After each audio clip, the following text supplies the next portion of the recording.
Okay, இன்னையோட எத்தனை நாள் ஆயிருக்கு? 7th டே.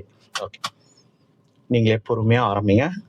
இப்போ நீங்கள் செப்பல் போட்டு ஓட்டுறதுனால உங்களுக்கு மேக்ஸிமம் பார்த்தீங்கன்னா உங்களுக்கு இந்த கால் கீழே தேய்ச்சி எடுக்கிறோம் இல்லையா, அந்த டைமில் கால் கீழே ஸ்டெக் ஆகிறதுக்கு வாய்ப்பு இருக்குது. அது மட்டும் கொஞ்சம் நீங்கள் கவனமாக பார்த்து எடுங்க, எடுக்கும்போது மட்டும். Okay, full arrest, accelerator, brake, கால் மாற்ற முடியுதா? ஓகே, இப்போ இதுக்கப்புறம் நம்ம கீழே எதுவும் பார்க்க வேண்டாம். உங்கள் 2 ஸ்டேரிங் ஆல்ரெடி வளைஞ்சிருக்கு. இந்த 2 மிரரும் கிளியராக தெரியுதா? ஓகே, இப்போ நம்ம ஆரம்பிக்கலாம். Clutch full arrest, first gear,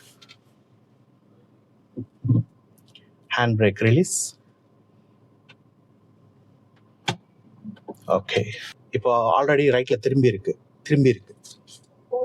ரைட்டில் தான் திரும்பி இருக்கு. நீங்கள் அதை